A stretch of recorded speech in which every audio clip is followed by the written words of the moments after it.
To everyone who has, more will be given to them. But to the one who do not have, even what he has will be taken from him.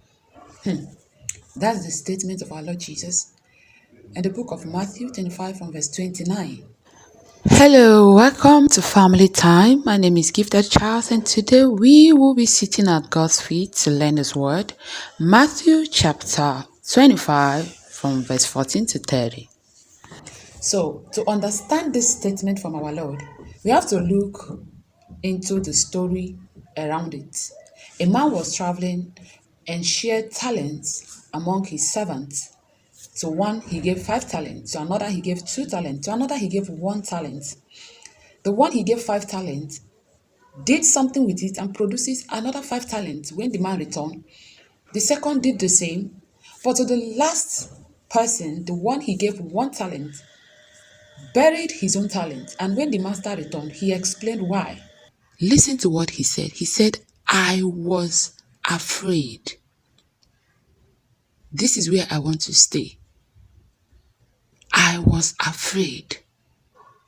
He was afraid. Being afraid was what influenced his decision. I was afraid. It was not a case of having the smallest talent. No, because everyone had something. So it was not a case of him not being talented or gifted enough to use the talent. No, it was fear. This brings me to why I'm making this video. God created every one of us with something. Maybe you have an idea you have been carrying for years. Maybe you have a business you kept talking about but never starts. Maybe there is a book inside of you that you keep postponing. Maybe God has given you a gift, but you are afraid to use it because you do not think you are good enough. So my question this morning is, what has God already placed in you that you have buried because you are afraid? And so you do nothing about it. You bury it. Notice something in this parable.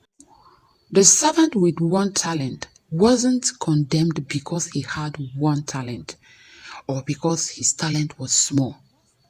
And the master was not even expecting that he should return 5 talents.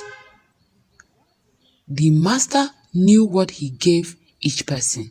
He didn't give the servant with 1 talent 5 and then punished him for not producing 5. No, he expected him to be faithful with what he had.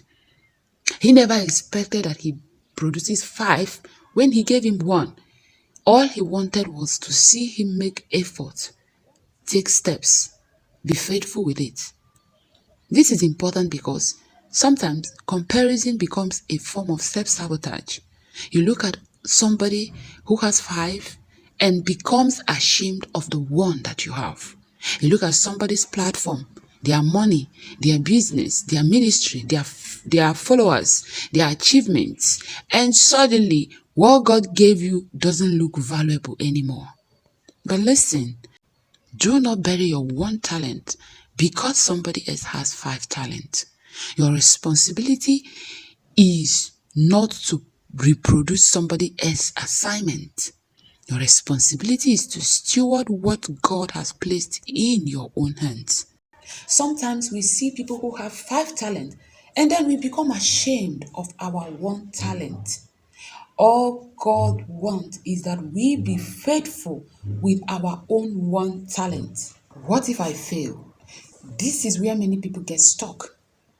Failing don't necessarily and always mean that you were never called. Sometimes failing teaches you how better to steward what God has given you. Waiting on God is biblical.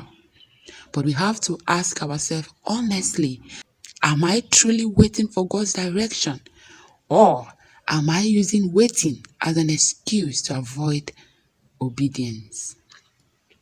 There's a difference between God saying wait and fear saying don't go. Ecclesiastes chapter 11 verse 4 says, whoever watches the wind will not plant. Whoever looks at the cloud will not reap. In other words, if you keep waiting for everything to be perfect, you may never start. Remember, the tragedy in the book of Matthew 25 was not that the servant had 1 talent or that he had nothing. The tragedy was that he had something and buried it. Don't let that be your story. God has put something in you. Do not let fear stop you. Do not let comparison stop you. Do not look at other people who has gone ahead of you stop you. Don't say, somebody else is doing it. That is a different way God would have you do your own. Take a step today. Allow God to lead you so that you will not end up like the one that had 1 talent.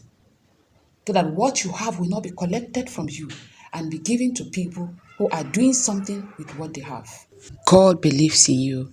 You have to believe in yourself as much as God believes in you. There is a talent in you. There is a gift in you. There is ability in you. There is a calling of God in your life. Step up today and do something with it. God is counting on you.